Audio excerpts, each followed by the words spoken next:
Versículo 11 diz: quem é injusto, faça injustiça ainda.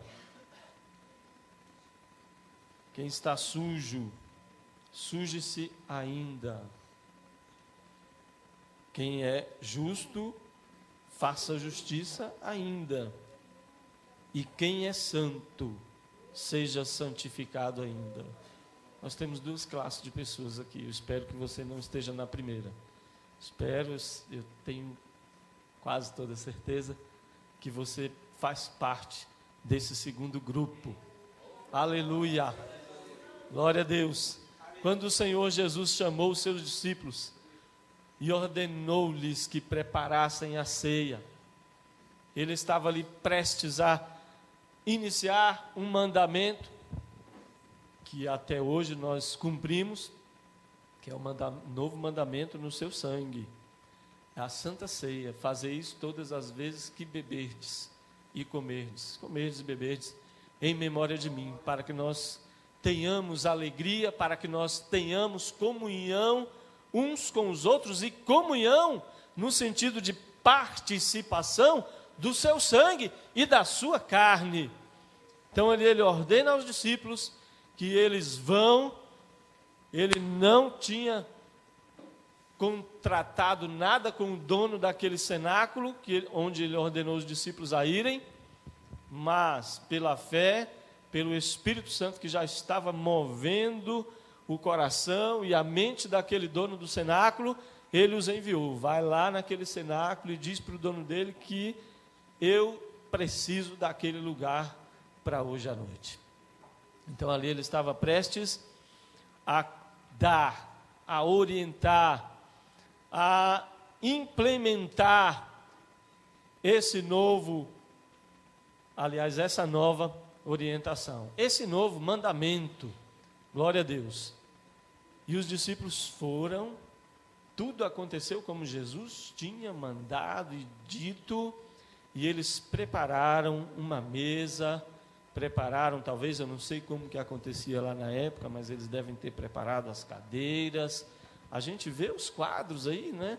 Pintados, uma grande mesa e várias cadeiras. Nem sei se eles tinham cadeiras lá na época, mas devia ter, que Jesus era marceneiro e o pai dele também eram marceneiros, é capaz que tinha. Então eles foram lá e prepararam a mesa, e prepararam também o pão, prepararam o vinho. Enfim, à noite eles foram, e a Bíblia fala que eles cantaram um hino, eles glorificaram ao Pai Celeste. E naquele momento eles não estavam apenas numa comunhão pessoal. Nós temos comunhão aqui agora. Os irmãos estão assentados próximos aos outros, eles estão em comunhão, às vezes conversam, às vezes falam de assuntos aqui da igreja, às vezes falam de outros assuntos, mas tem comunhão. Às vezes saímos daqui e vamos para uma pizzaria, vamos para a casa de um irmão, e nós temos essa comunhão. Mas não era sobre essa comunhão que Jesus iria lhes falar daí a pouco tempo, após aquele hino. Ele iria falar de uma comunhão na sua carne e no seu sangue. Se você ainda tinha certa confusão a respeito desse assunto, ela vai sair hoje em nome de Jesus. Ele não marcou num cenáculo ou num templo igual a esse, para poder eles ficarem juntos. Não era essa a intenção. Ele marcou ali, porque realmente ele precisava conversar com todos eles. Ele precisava, ao implementar esse mandamento, distribuir o pão, simbolizando o seu corpo, e também o vinho, simbolizando o seu sangue. Ele ia fazer em algum lugar. Enfim, ele preparou um local adequado, porque ele precisava conversar. Ele precisava dar orientações. E a orientação dele não era para ficar pertinho, para poder esquentar um ao outro, ou para esquentar o banco, não era isso. Essa comunhão da qual Jesus fala, eu não vou lá no texto de Lucas e nem de 1 Coríntios, porque eu quero ministrar essa palavra aqui em Apocalipse, mas eu estou recorrendo ao texto, à história, para poder fazer uma base aqui para a ministração. Então ele começa a falar da comunhão do corpo e do sangue dele. E nós sabemos já de várias ministrações aqui nas Santas Ceias, na casa do Senhor, que essa comunhão é devido à obra que ele realizou. Quando você lê em Romanos capítulo 3, capítulo 6, Romanos capítulo 8, você verifica na exposição de Paulo, ele informando para a igreja de Roma, que comunhão é essa, que trabalho maravilhoso, que obra grandiosa foi essa que Jesus realizou ali na cruz do Calvário. Ele simplesmente se entregou por nós. Quando Deus aparece ali no Éden, que o homem pecou, então Deus aparece no Éden, o homem se esconde de Deus e tenta fabricar para si roupas, mas que não funcionaram, e Deus chega e mata um animal, e do couro do animal ele faz vestes ou vestimentas para o homem e para a mulher, simbolizando o sacrifício perfeito, simbolizando também a justificação ideal, a justificação perfeita para o homem. Então, ali, quando ele diz que o filho da mulher, mas não no sentido de um filho da mulher, mas o descendente, que é Jesus, ele iria vir e ele ia pisar a cabeça da serpente, isto é, ele ia vencer a serpente, que é o diabo, e a serpente lhe feriria o calcanhar. Mas vamos deixar o calcanhar para lá, vamos falar da vitória de Jesus. Ele iria pisar a cabeça da serpente, o descendente da mulher. Ali Deus profetiza a vinda de Jesus, ali Deus profetiza a redenção da humanidade, ali ele profetiza a remissão dos pecados que o homem causou ali no Éden, dando entrada assim no mundo o pecado original. Então, quando Jesus está com os seus discípulos e ele já está bem pertinho do seu sacrifício, ele chama os seus discípulos para o cenáculo e ali ele faz essa ordenança e ele faz toda essa simbologia, informando para eles assim que o seu corpo iria ser entregue lá na cruz do Calvário. Ele não falou na cruz, mas se ele fosse morto, com certeza seria na cruz, porque era a forma adotada pelos romanos. Então ele informou aos seus discípulos que era necessária a sua morte e que aquele pão que eles estavam ali comendo naquele momento, participando na comunhão da participação, simbolizava a entrega do seu corpo, ele mesmo se entregando pela humanidade através da sua morte.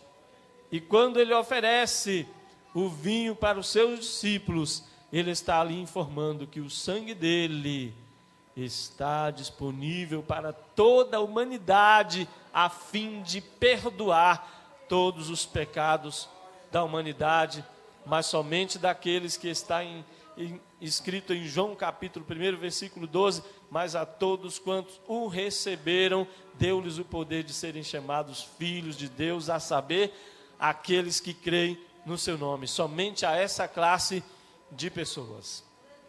Aleluia. Nós lemos também no Salmo 103, versículo 9, que nós somos uma classe especial de pessoas no mundo. E também do 9 até o 15 está ali nos diferenciando do mundo, porque nós somos pessoas que tememos a Deus, nós somos pessoas que obedecemos à sua palavra. Depois você confere na sua casa, lê o Salmo 103 todo, é lindo demais e ele vai abençoar o seu coração nessa noite. Aleluia. Então os discípulos, de posse desse entendimento, eles saíram dali e voltaram para a rotina. Jesus deu aquela ordenança, mas depois voltou para a rotina. Então, um tempo depois, Jesus é entregue nas mãos dos pecadores, é morto na cruz. Eles veem Jesus morrer, eles veem se cumprindo as palavras do próprio Jesus, que ele ia ser entregue, que o sangue dele ia ser derramado, mas que aquilo ali era mistério que acontecesse, porque através daquele ato, toda a humanidade teria acesso à salvação, à graça de Deus. Amém. Glória a Deus. E isso aconteceu. Realmente, eles absorveram e eles começaram a realizar, a comemorar a ceia do Senhor. Primeira pregação, Pedro prega após o dia de Pentecostes, após a descida do Espírito Santo com poder e grande glória sobre aquelas pessoas que estavam no cenáculo. Pedro prega a palavra do Senhor e ele diz tudo isso. Ele vai desde Gênesis até a época dele, pregando o Jesus que haveria de vir, e ele fala do seu sacrifício, e ele fala do efeito do seu sacrifício, e quase 3.000 almas aceitam a Cristo como Salvador. Para onde aquelas 3.000 almas foram? Para onde esse povo foi? Tinha um grande templo que cabiam 3.000 pessoas? Não, eles se reuniam de casa em casa, com certeza não eram 3.000 de uma vez, mas eram espalhados. Não sei como eles fizeram, isso é até uma questão aí, quem estiver fazendo seu curso de teologia pode fazer a sua monografia baseada nisso aí, né? Só tinham 11 discípulos, 3.000 pessoas só num dia aceitaram a Cristo, depois muitas outras foram aceitando. Como que tinha líderes para tomar de conta desses grupos que se espalharam? Provavelmente não tinha, mas eles participavam da Santa Ceia do Senhor, nos seus lares, no ajuntamento. Cada ajuntamento, em cada casa, era a igreja do Senhor junta, reunida, unida, em unidade, e comemoravam e lembravam do fato que havia ocorrido há pouco tempo, sei lá, talvez de um mês, 2 meses depois do sacrifício de Jesus, eles já estavam realizando a Santa Ceia, lembrando do sacrifício de Jesus. Mas também não era só por lembrar, era lembrar para saber o efeito, e é sobre esse efeito que eu quero falar contigo nessa noite. Aleluia. Glória a Deus, louvado seja o nome do Senhor. Quem estiver alegre, dê um glória a Deus. Aleluia. Glória a Deus. Irmãos, parar um pouquinho a pregação para te falar. O Espírito Santo é lenha. Aleluia. E o fogo dele se acende no meio da igreja quando você joga brasas. As suas brasas são os glórias e aleluia que você joga. Cada vez que você glorifica ao Pai Celeste, glorifica Jesus, você está lançando brasas e o Espírito Santo vem também lança, e daqui a pouco seu coração explode e rompe em alegria, e o Espírito Santo batiza quem não é batizado e renova aqueles que não falam a línguas há muito tempo, e faz aqueles que são batizados falarem em línguas. E aí um começa a profetizar, outro começa a interpretar e por aí vai. O Espírito Santo começa a abençoar. Se você não glorifica, se você é uma pessoa que fica calada o tempo todo no culto, o seu coração vai ser frio mesmo. Mas se você glorificar, o seu coração aquece. Oh glória, aleluia! Louvado seja e engrandecido o nome do Senhor. Aleluia. O efeito do sacrifício de Jesus, aleluia, é a nossa possibilidade de termos entrada à graça de Deus. Aleluia, é a porta que se abre para a nossa salvação. É a arca da salvação, fazendo uma comparação à arca de Noé. é a arca da nossa salvação. Se ele não tivesse morrido, a porta dessa arca não teria sido aberta. Nós estaríamos de fora e o dilúvio viria e nós morreríamos afogados. Mas Jesus operou o sacrifício na cruz. Eu digo que ele operou porque se ele quisesse ao contrário, ninguém conseguiria fazer. Mas ele foi para se entregar.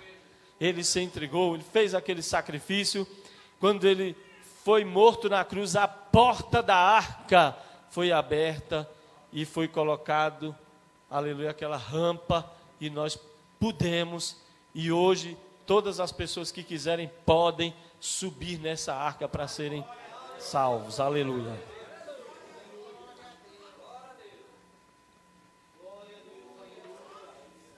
A pena que dá, o constrangimento que dá, é como essas pessoas, como muitos cristãos enxergam, como eles enxergam esse efeito do sacrifício de Jesus. E eu quero ver a tua visão hoje, como que você está enxergando o sacrifício de Jesus.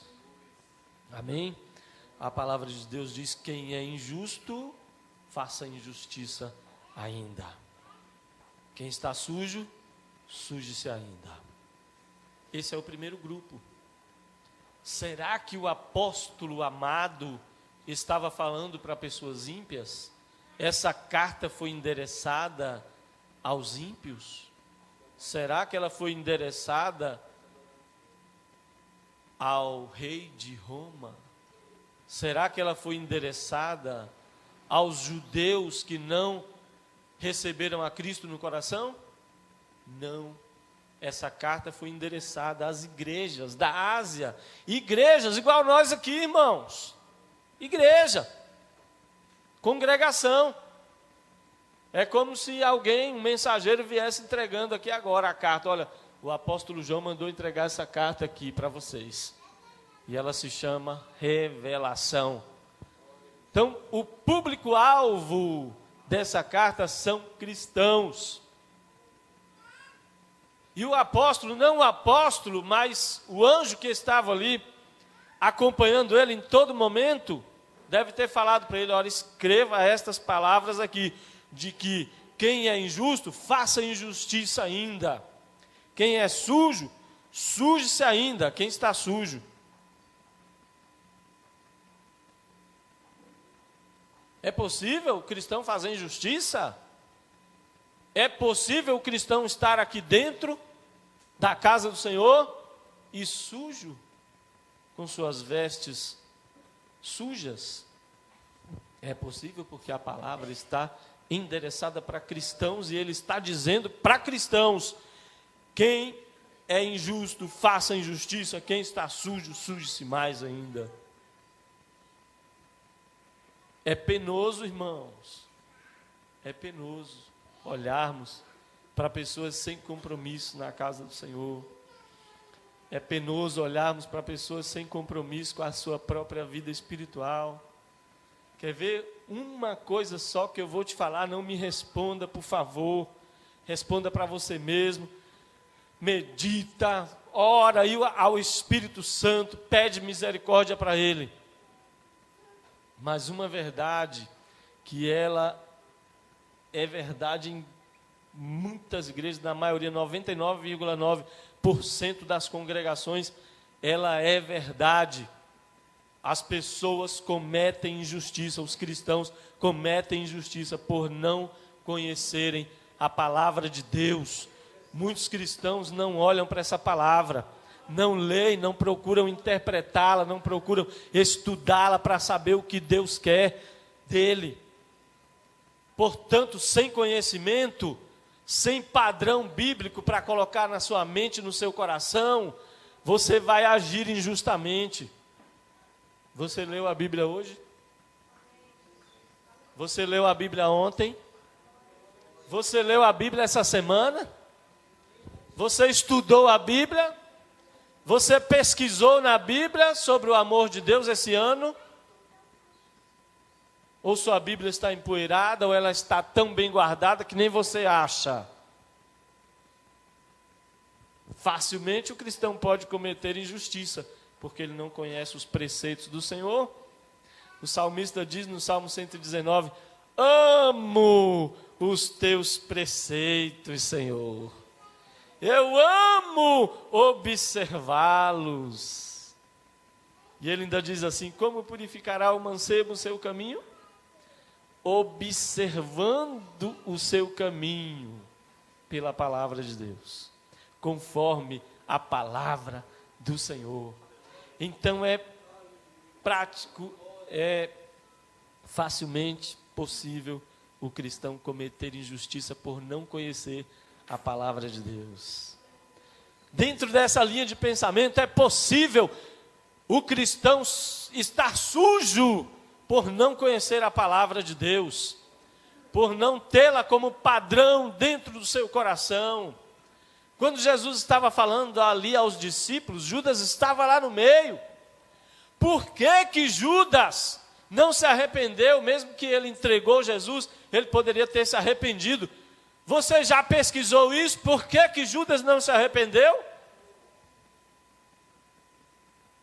Porque ele não absorveu os ensinamentos do Senhor. Ele andou com Cristo 3 anos da sua vida, par e par com cada um dos discípulos, junto ali ao mestre, ouvindo as suas palavras de perto, recebendo a interpretação das parábolas que Jesus só interpretava para os seus discípulos. E ele não absorveu, não entrou no coração dele as palavras de Deus. Então, facilmente o cristão pode estar sujo, porque não conhece a palavra de Deus, porque não passou, não transferiu essa palavra para dentro do seu coração, para ela funcionar como padrão. E Jesus que apareceu para João, é ele que está dizendo isso aqui. Quem é injusto, continue praticando a injustiça. Quem está sujo, continue se sujando, ou continue sujo. Claro que Deus não quer que ninguém continue sujo e que ninguém continue praticando a injustiça.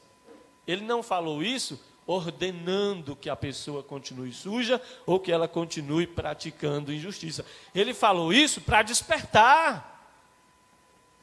Ele falou isso para a pessoa perceber que ela precisa de mudança. É como quando a gente está aqui ensinando a palavra de Deus no culto de ensinamento ou numa visita e a pessoa fala, pastor, eu ainda pratico isso e isso. Se for um cristão antigo, eu vou falar, irmão, e por que você pratica?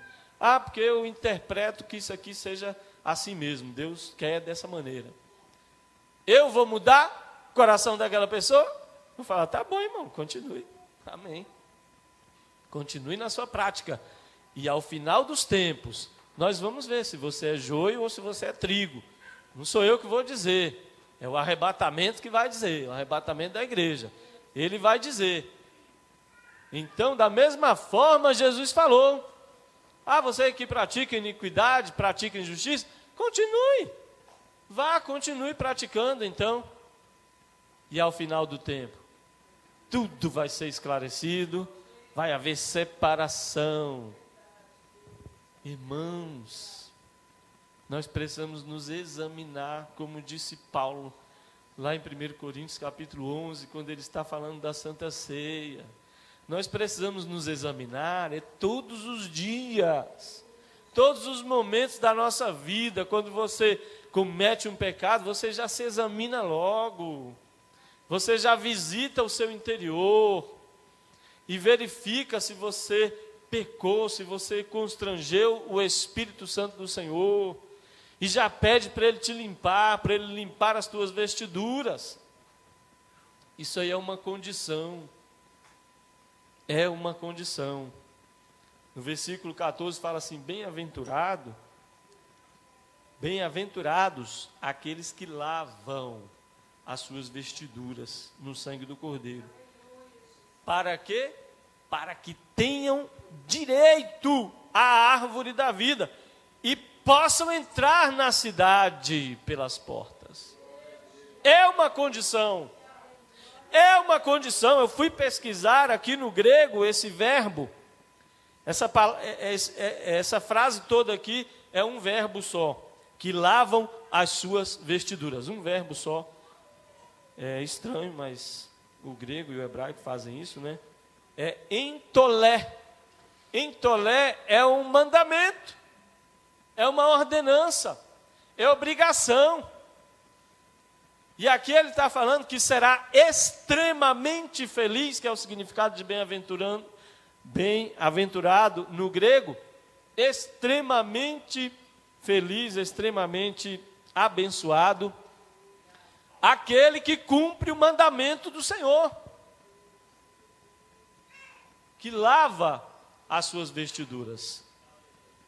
É o mandamento, entolé, mandamento do Senhor, para que você se limpe, para que você lave as suas vestiduras, que é uma condição para você entrar na cidade.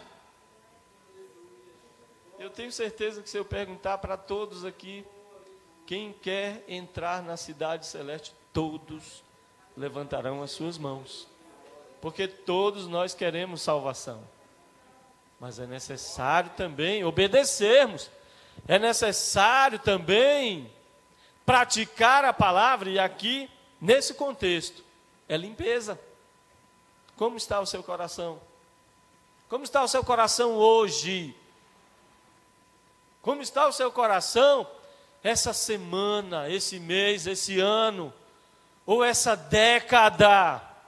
Preste aqui atenção, tem pessoas que estão intrigadas com outras, não falam com as outras, parentes que não falam com parentes, isso acontece há década ou há décadas, e a pessoa não está preocupada, a vestimenta está suja, e ela não está preocupada, não vai entrar na cidade, porque lá não entra com sujeira.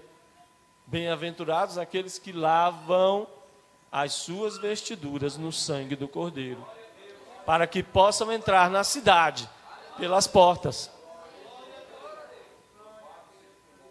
É preciso, meus irmãos, nos lavarmos, é preciso fazermos essa análise todos os dias, todos os momentos, para saber se estamos aptos na presença do Senhor, com nossas vestimentas limpas, resplandecentes, para podermos entrar na cidade do nosso Deus.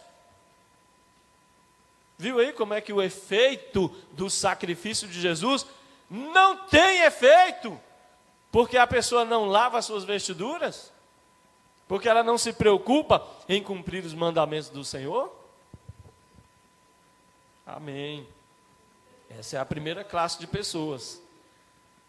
A segunda, quem é justo, ainda faça justiça. Quem é santo, seja santificado. O cristão verdadeiro, o fiel, o autêntico, o amigo de Jesus, continue fazendo isso, é o que Jesus está falando. Continue praticando as tuas obras santas, justas, puras. E se a sua veste está limpa, não pare, não dê um tempo, não peça licença a Deus. Deus, vou tirar férias. Vou tirar férias do meu serviço, aí tiro férias de Deus também. Vou para a praia e vou fazer coisas lá que ninguém está vendo porque está longe. Ele tira férias do serviço e tira de Deus também. Não é essa a ordenança. Quem é justo, continue praticando a justiça, porque quando você deixa de praticar, você começa a pecar. Aquele que sabe fazer o bem e não faz, peca. É a palavra de Deus que está dizendo. Então aqui é para haver uma continuidade. Você é justo, continue ainda praticando justiça. Não pare. Influencie as pessoas com a sua justiça. E se você é santo, continue na sua santificação. Continue, porque a santificação é uma escada. Ela não para aqui na terra. Ela é contínua, ela é permanente, ela é perene. E depois que você chegar no céu, aí sim, aí você já é santificado, Você vai estar perto de um Deus santo, que não tolera o pecado, e aí não tem como pecar mais, porque você já tomou a sua decisão de não pecar. Mas precisa de continuidade, precisa de perenidade nas suas atitudes e nas suas ações. Então, em qual categoria você se encaixa aqui? Em qual categoria você está? Não responda para mim. Em qual categoria? Porque senão, o sacrifício que Jesus fez, que nós vamos comemorar hoje, não vai ter efeito. O efeito dele é para aquelas pessoas que temem a Deus, para aquelas pessoas que praticam a sua palavra, para aqueles que, temendo a Deus, fazem justiça e se santificam e procuram a santificação. Aleluia! Eu quero entrar na cidade pelas portas. Aleluia! Quem quer entrar na cidade pelas portas? Glória a Deus. Isaac, por favor, vamos cantar aqui o hino 322. Vem tocar aqui. Eu quero entrar na cidade do meu bom Deus. Eu quero me encontrar com Jesus. Foi para isso que ele deixou essa ordenança, para que se perpetuasse, aleluia, o efeito do seu sacrifício, da sua redenção, para que nós não nos esqueçamos, toda vez que participarmos do pão e do vinho, nós vamos lembrar que esse sacrifício de Jesus, ele fez efeito na nossa vida. Aleluia. Glória a Deus. Meu querido, nós vamos cantar, toda a igreja vai cantar esse hino. E você vai meditando. Aleluia. Glória a Deus. Não é 322 não, é 422. Isso. No céu não entra pecado, fadiga, tristeza, nem dor. Vai meditando nessa letra. Não há coração quebrantado, pois todos são cheios de amor. As nuvens da vida terrestre não podem a glória ofuscar do reino de gozo celeste que Deus quis para mim preparar. Irei eu para a linda cidade, Jesus me dará um lugar com os crentes de todas as idades. A Deus hei de sempre louvar. Do céu tenho muitas saudades das glórias que lá hei de ver. Oh, que gozo vou ter quando eu vir meu Senhor rodeado de grande esplendor. Os obreiros lavando as mãos. Pagar não é necessário a casa que lá hei de ter.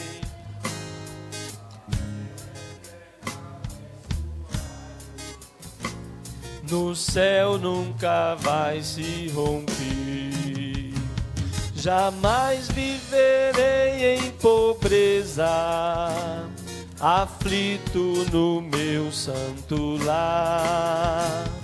Ali há bastante riqueza, da qual poderei desfrutar. Você vai, eu vou. Irei eu pra linda cidade, Jesus me dará um lugar com os crentes de todas as idades. Eu e você, a Deus hei de sempre louvar.